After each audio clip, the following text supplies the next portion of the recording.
experiencias extrañas en ríos, yo solo tengo una un poco rara que me sucedió hace muchos ayeres cuando yo era una adolescente, tal vez fuimos con nuestros primos a San Luis Potosí y ahí hay un río, ¿cómo se llama el río?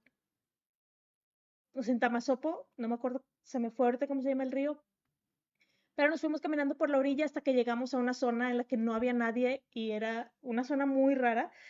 Por más que camináramos, la distancia, o sea, la distancia como había tipo una mini cascadita, la distancia de la mini cascadita seguía siendo la misma, por más que camináramos y camináramos y camináramos, y nosotros sentíamos que pasaban y pasaban y pasaban los minutos, a lo mejor habíamos cumplido ya una hora que estábamos caminando y caminando, habíamos entrado como, como en una especie de bucle. Y de repente no recuerdo muy bien qué fue lo que sucedió, porque esto ya pasó, no sé, hace unos 13 años tal vez. Entonces no recuerdo muy bien, ocurrió algo, un detalle muy pequeño que hizo como que cambió todo y ya mejor decidimos irnos de ahí. Y cuando llegamos ya con nuestros papás, resultó que no habíamos estado fuera tanto tiempo, que habíamos estado fuera, no sé, unos 15 minutos, pero para nosotros se había sentido como horas, horas y horas atrapados en ese mismo espacio. Entonces fue una situación extraña, tal vez una especie de falla en la Matrix, algo muy raro que no me ha vuelto a suceder, pero que estaría interesante volver a vivir para ver qué tan distinto es esa experiencia y esa sensación ahora ya de adulta. Mi hermano lleva años navegando el Mississippi, pero hay una guardia nocturna de sus inicios que se le quedó grabada como una marca de hierro caliente. Eran pasadas las 3 de la madrugada, esa hora en la que el río deja de parecer agua y empieza a parecer como aceite negro. De pronto, el bosque de al lado de Missouri escupió algo, como una esfera de luz tipo azul, eléctrica y palpitante. Esta esfera no volaba, sino que se desplazaba suavemente. Se detuvo justo en medio del cauce, bloqueando el paso de la barcaza. Dice mi hermano que en ese momento el ruido de los motores pareció apagarse por completo. La luz no iluminaba el bosque, más bien era como si lo expusiera, mostrando siluetas de hombres parados entre los árboles de la orilla del Kentucky esperando. Tras un instante eterno, la esfera flotó hacia ellos para pronto hundirse en la oscuridad. El capitán, sin soltar el timón y con la vista fija en el radar, simplemente dice, no los miren mucho. Son los que se quedaron esperando la orden de retirada de la guerra civil. Esa luz es lo único que los mantiene unidos. Lo que vino después fue peor. Justo antes del amanecer, cuando la niebla se vuelve más espesa, vio una mancha oscura en la orilla. Parecía como un perro de caza enorme y deforme, encorvado, sobre algo que parecía ser carne echada a perder. Pero al sentir la vibración del barco, la criatura no huyó como lo hiciera un animal normal. De hecho, se estiró, mostró sus articulaciones, las cuales tronaron como ramas secas, mientras se ponía de pie en dos patas, alcanzando una altura superior a la de un humano. No tenía el rostro de un perro, sus facciones eran raras. Los miraba con unos ojos malévolos que parecían brillar por sí solos. Se dio la vuelta con agilidad y se perdió en la espesura con pasos largos y pesados.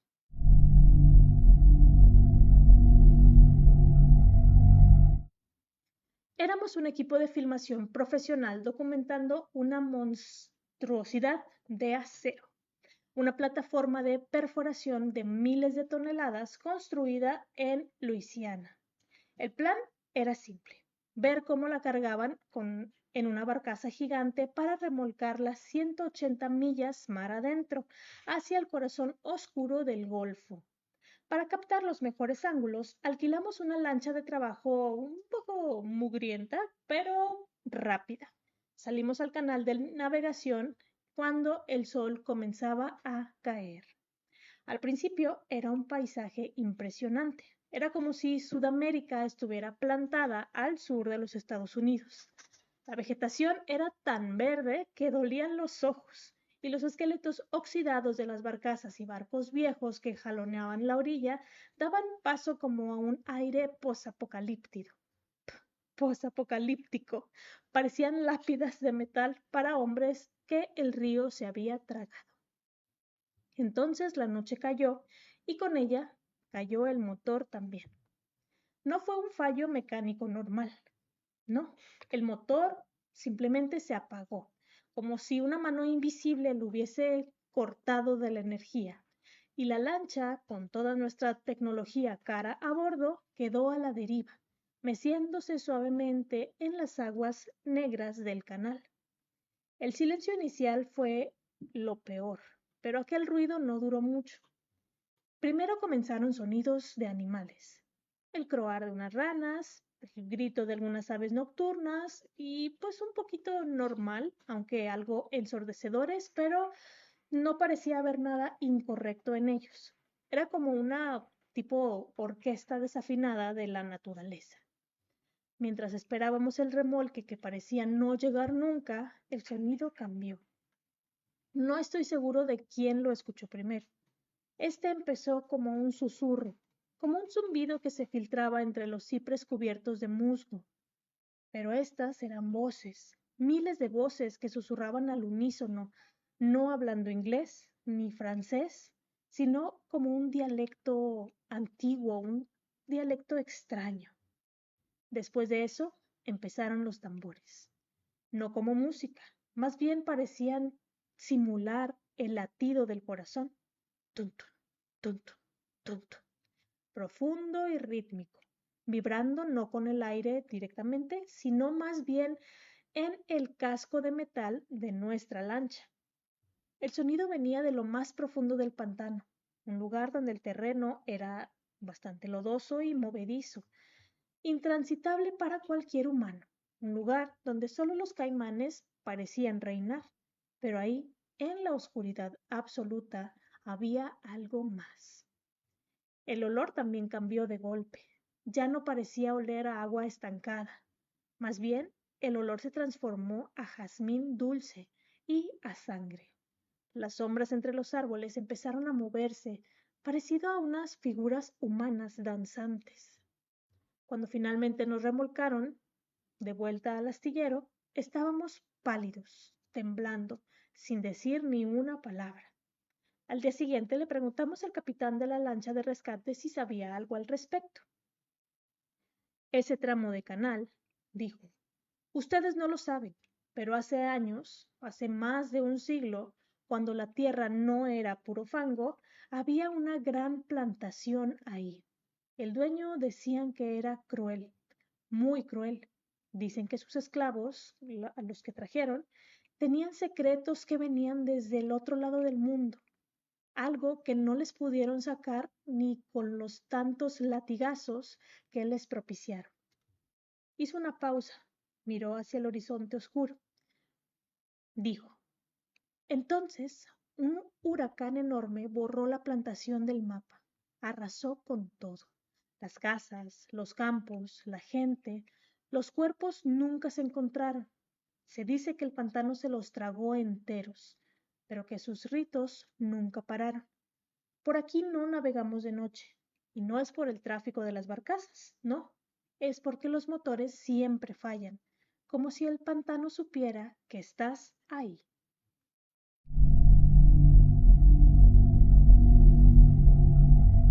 Mi abuelo trabajaba en el mar en labores peligrosas que pocos aceptarían. En una ocasión, según contaba mi abuela, lo enviaron a descender dentro de una jaula metálica de esas que se usan para proteger a los buzos de los tiburones. Ese día todo parecía muy normal. Lo bajaron poco a poco y la jaula comenzó a hundirse mientras la luz del sol se apagaba conforme descendía a mayor profundidad. Desde el barco, sus compañeros vigilaban atentos hasta que de pronto notaron algo extraño. La cuerda comenzó a moverse con desesperación inusual. Mi abuelo estaba pidiendo que lo sacaran, pero no con una seña cualquiera. Más bien era un jalón lleno de pánico. Asustados, comenzaron a subirlo lo más rápido que pudieron, y cuando por fin emergió, no parecía ser la misma persona. Estaba temblando, en shock, y de pronto comenzó a llorar mientras repetía una y otra vez que se habían tardado demasiado, que debían de irse ahí, que algo los iba a hundir. Nada conseguía calmarlo. Su miedo era tan intenso que terminó desmayándose. Durante 3 días tuvo fiebre y no dejaba de temblar. Incluso inconsciente parecía atrapado en lo que había visto. Cuando finalmente despertó, no quería ni siquiera mirar al mar. Mi abuela, preocupada, le pidió que le contara qué era lo que había visto, qué era lo que había pasado. Él dudó, pero al final le pidió que le creyera por lo que iba a contar, pues aquello no era nada más que la verdad. Le confesó que en el mar había algo malo, algo que nunca antes había visto. Dijo que siempre respetó el mar porque les daba de comer, pero que desde ese día lo único que sentía era miedo. Contó que al descender, lo primero que le llamó la atención fue el silencio absoluto. No había peces, ni siquiera de los más pequeños. Parecía que toda la vida se hubiese desaparecido de ese lugar. Conforme bajaba, la luz se desvanecía hasta que en la oscuridad creyó ver una figura a lo lejos. Al principio pensó que era un cuerpo, quizás algún ahogado, pero algo no encajaba. La figura comenzó a moverse y entonces entendió que no veía a un cadáver. No nadaba, no se movía como cualquier otro ser vivo.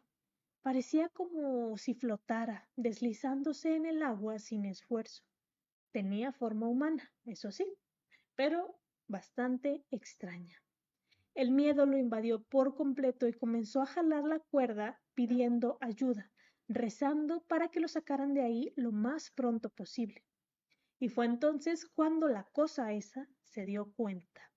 La figura, que había estado de espaldas, se detuvo y lentamente giró hasta encontrarse frente a frente. En ese momento sintió que el cuerpo se le paralizó. Justo cuando la jaula comenzó a subir, la criatura se movió hacia él con una rapidez imposible. Mi abuelo decía que hubiese preferido haber visto un tiburón, porque al menos eso tendría sentido, porque aquello no lo tenía. La cosa se acercó hasta quedar frente a él, tan cerca que podía escucharlo respirar, un sonido extraño, profundo, que se percibía incluso bajo el agua. Cuando lo vio bien, entendió que no era un humano. Sus ojos eran rojos y perturbadores. Su rostro era humanoide, algo deformado, como si estuviese derritiéndose, y su piel tenía una textura rara, cubierta de escamas opacas que no parecían pertenecer a ningún pez conocido. La criatura se aferró de los barrotes de la jaula y comenzó a subir junto a él. No parecía tener problema en seguirlo hasta la superficie. Es más, parecía no querer dejarlo subir solo. Mi abuelo sentía que esa cosa lo observaba de una manera distinta, como si supiera que él no debía estar viendo aquello, como si el simple hecho de haberlo encontrado fuera un error.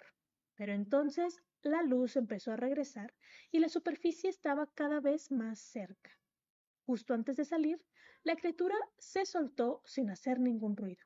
No mostró ninguna otra reacción, no atacó ni huyó, simplemente se quedó ahí, suspendido en medio del agua, mirando fijamente cómo él terminaba de ascender. Lo último que vio fue su silueta perdiéndose en las profundidades, sin dejar de observarlo como si lo estuviese esperando. Después de ese día, mi abuelo juró no volver a entrar jamás al mar. Nunca, porque, según sus propias palabras, no sabía qué era lo que él había visto, aunque estaba seguro de algo. Allá abajo vive alguien que no es de este mundo.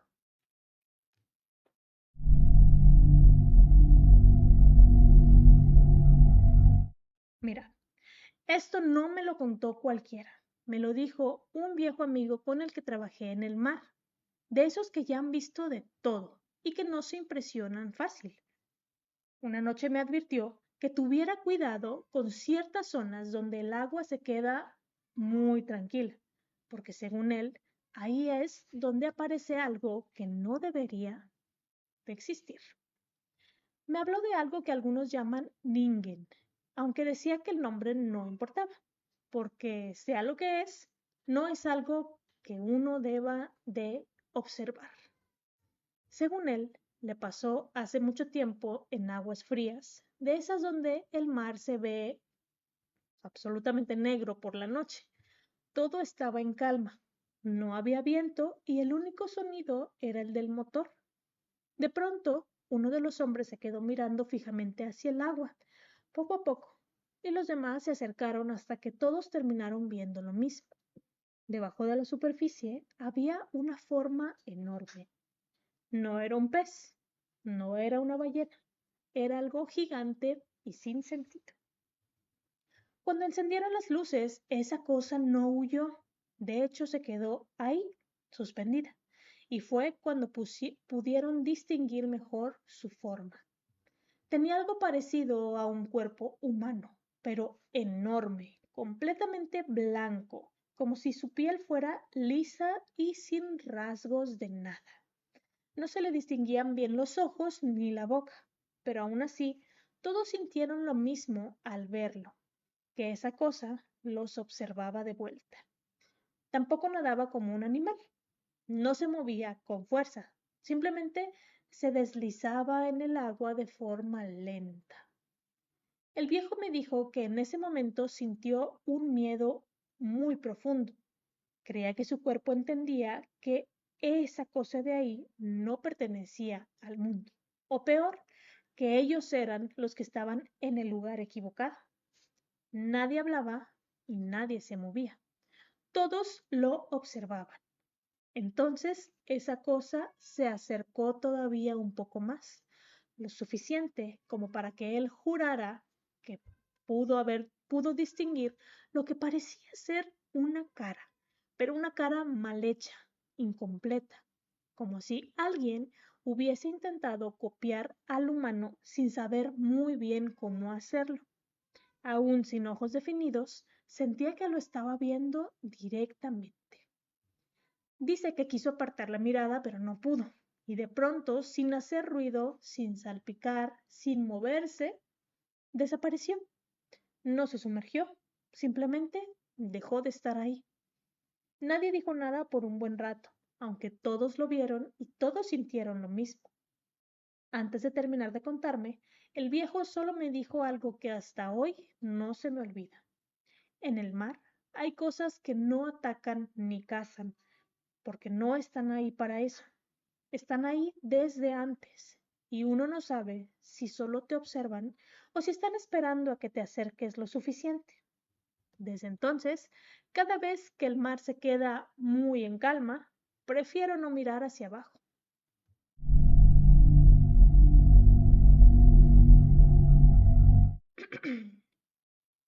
Cuando era adolescente, mi hermano y yo estábamos obsesionados con la pesca. Aún hoy, después de tantos años, seguimos saliendo de vez en cuando, pero en aquel tiempo era prácticamente nuestra vida.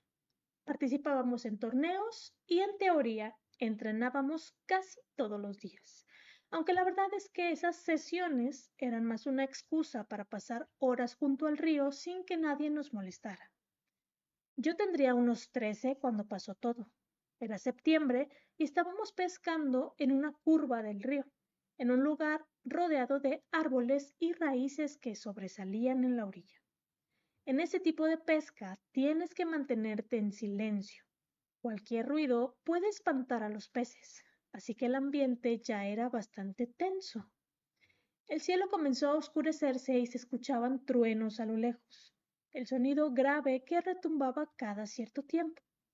Sabíamos que probablemente llovería, pero no era suficiente para hacer que nos marcháramos. Entonces lo vimos. Del otro lado del río, saliendo del bosque, apareció un hombre. No llevaba equipo, solo una caña de pescar. Usaba un sombrero viejo y debajo se le escapaba el cabello gris, largo y desordenado. Intentamos saludarlo por educación, pero él solo nos miró fijamente, de forma seria, como si le molestara que estuviéramos ahí. Por un momento pensamos que nos pediría que nos fuéramos, porque hay gente que sí se pone muy territorial en esos lugares. Pero no dijo nada, simplemente caminó río arriba unos 100 metros y se instaló ahí para pescar. Al principio tratamos de ignorarlo, pero había algo raro. Su caña se veía extraña. Era muy flexible, más de lo normal, y se doblaba de una forma no muy natural. Recuerdo haberle susurrado a mi hermano que parecía ser de fibra de carbono y que eso era muy peligroso, porque el material conduce la electricidad. Básicamente, en una tormenta es como estar sosteniendo un pararrayos con la mano. Mi hermano intentó restarle importancia, pero también notó cómo se doblaba la caña. De pronto, todo pasó en un instante. Un estruendo ensordecedor y un destello cegador iluminaron todo a nuestro alrededor. El rayo cayó cerca. Sentimos el impacto en el cuerpo. Sin pensarlo, corrimos hacia donde estaba el hombre. Cuando llegamos, lo primero que vimos fue su caña tirada en el suelo, aún humeante. Empezamos a buscarlo desesperadamente, mirando alrededor, llamándolo, pero no había respuesta, no había nadie. Era como si hubiese desaparecido. Entonces mi hermano encontró una de sus botas tirada cerca de una de las raíces de un árbol, también soltando humo, y fue ahí cuando levantó la vista. El hombre estaba contra el tronco del árbol, varios metros más allá. El rayo lo había lanzado con una fuerza brutal. No había duda. El tipo estaba muerto. Salimos corriendo de ahí lo más rápido que pudimos hasta encontrar una habitación de servicio para llamar a emergencias, aunque ya no había nada que hacer. Había pasado mucho tiempo. Eso ocurrió hace muchos años. La verdad es que nunca se me ha olvidado. Durante ese tiempo me costó mucho trabajo volver a pescar, no solo por lo que vimos, sino por algo que se me quedó grabado en la mente. El olor. Cuando finalmente encontramos el cuerpo, el aire tenía un olor que nunca he podido sacar de mi mente. No era como una situación en la que yo esperara encontrarme algún día, pues no, nunca lo planeé, pero ahí el olor era algo distinto, algo perturbadormente familiar. Olía como carne de cerdo asada.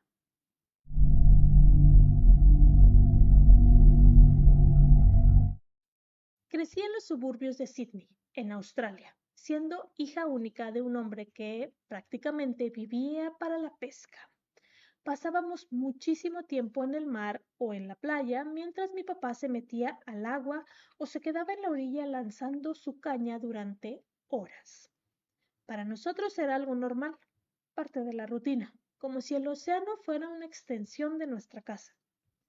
En una ocasión, mi mamá, que es de Escocia, y yo estábamos caminando por la playa mientras mi papá estaba concentrado en la pesca. Era uno de esos días tranquilos, con el sonido del agua y el viento, sin nada fuera de lo común, hasta que mi mamá se agachó en una piscina natural formada entre las rocas y recogió un pequeño caparazón en forma de cono. Recuerdo que le llamó la atención lo bonito que era, los colores, los patrones, todo perfectamente formado como si fuera una pieza de arte de colección. Me acerqué para verlo mejor y justo en ese momento algo me heló la sangre. Un pequeño tentáculo salió lentamente desde una de las aberturas del caparazón. No estaba vacío, algo vivía ahí, y en cuanto lo vi, lo reconocí. Aunque en Australia no pasamos todo el tiempo asustando a los niños con animales peligrosos, sí hay ciertas cosas que te enseñan muy claro desde pequeño. No meter la mano en grietas y no tocar lo que no conoces. Y hay uno o dos animales que te dicen explícitamente que jamás debes agarrar. Uno de esos es el conus textil, también conocido como caracol cono o cono textil. Este tipo de caracol no es como los demás, es un depredador. Se alimenta de otros animales marinos y tiene la forma de cazar que parece como de pesadilla. Ese tentáculo que asomó no era simple cosa, es parte de su sistema de ataque, una especie de lengua modificada que termina en algo parecido como una aguja microscópica. Con esa pequeña aguja perfora a su presa e inyecta una toxina extremadamente potente que paraliza todo al instante. El problema es que esa misma toxina puede afectar a un ser humano, y no de forma leve. Es lo suficientemente fuerte como para matar. En ese momento, ese pequeño movimiento que vi no era inofensivo. Esa cosa estaba explorando la piel de mi mamá, lista para clavar ese diente, sin que ella siquiera se diera cuenta de lo que estaba pasando. Todo ocurrió en segundos, pero para mí se sintió mucho más lento. Sin pensarlo, reaccioné y le golpeé la mano para que soltara el caparazón haciendo que se cayera al suelo. Por un instante mi mamá se enojó conmigo, sorprendida, como si no entendiera por qué me había comportado así, por qué la había golpeado de la nada. Pero en cuanto le expliqué lo que acababa de sostener, su expresión cambió por completo.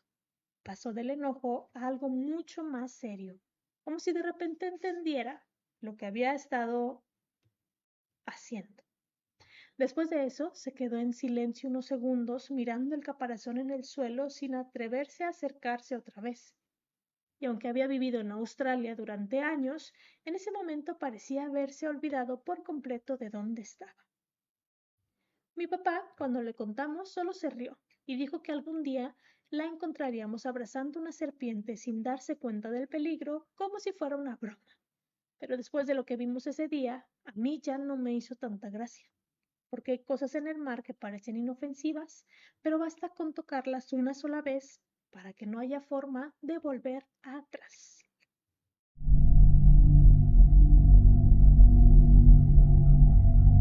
Hace unos años, unos amigos y yo coincidimos en algo bastante raro. Todos teníamos el mismo día libre, algo que casi nunca pasaba por nuestros horarios. Sin pensarlo demasiado, decidimos aprovecharlo e ir a pescar en kayak, ya que habíamos escuchado que cerca de la entrada de Hillsborough, por la zona de Pompano Beach, se estaban viendo peces bastante grandes. Nos levantamos antes del amanecer, cargamos todo y salimos todavía con la oscuridad cubriendo la carretera. El trayecto no salió como esperábamos. El tráfico estaba detenido por algunos tramos, como si hubiese ocurrido algo más adelante, aunque nunca vimos qué fue. Después de un rato nos desesperamos y decidimos desviarnos hacia una llanura cercana donde también se podía pescar, pensando que al menos no perderíamos el día.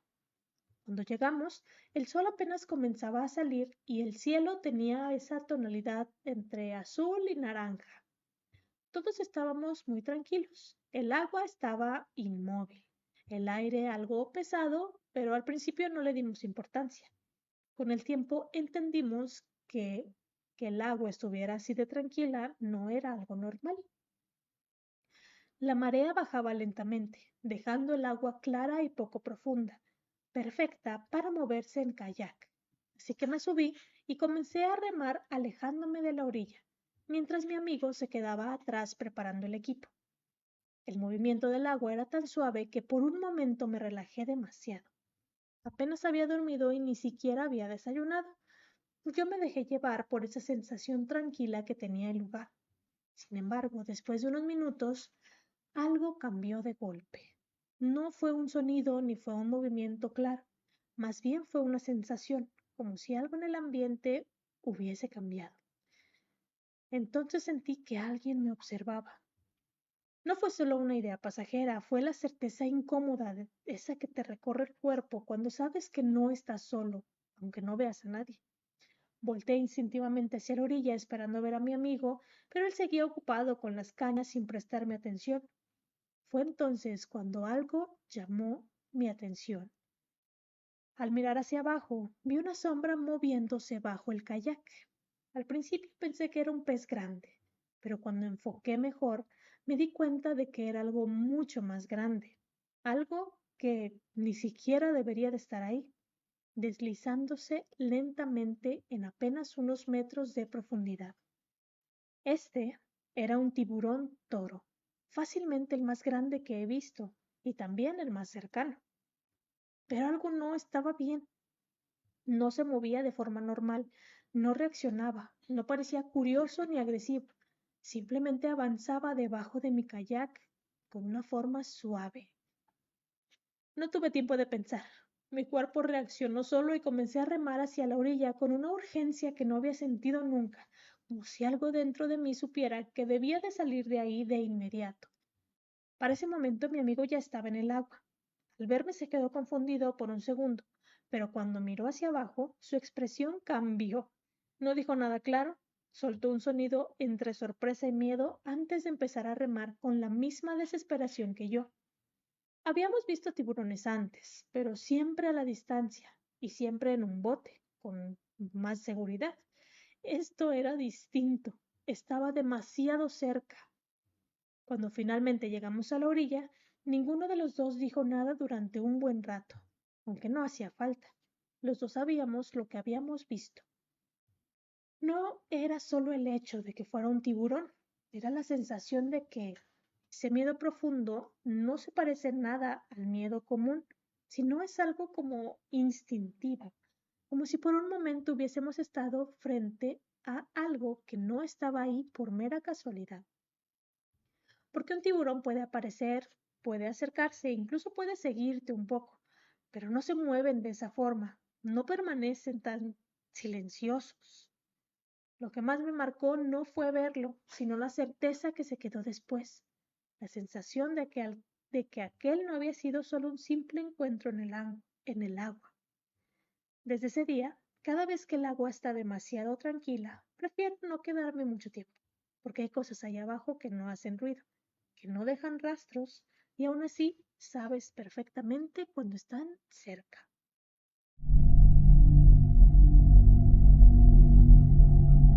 La historia me la contó un hombre que trabajaba transportando mercancía por un río enorme, de esos donde en algunas partes ni siquiera alcanzas a ver la otra orilla y el agua parece no tener fondo. Decía que había una zona que todos evitaban, no por corrientes ni rocas, sino porque el lugar tenía algo extraño que nadie lograba explicar. No había peces, no se veían aves y el agua era más oscura de lo normal.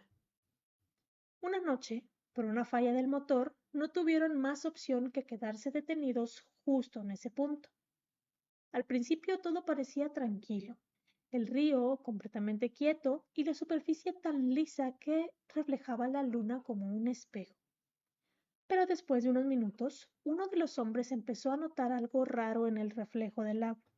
No era que el río se moviera, era que el reflejo no coincidía con el cielo. Donde debería de verse la luna y las estrellas, comenzaron a aparecer formas alargadas, como de siluetas humanas distorsionadas que se desplazaban lentamente. Cuando levantaba la mirada para comprobarlo, no había nada arriba. El cielo estaba despejado, pero al mirar de nuevo el agua, estas figuras seguían ahí.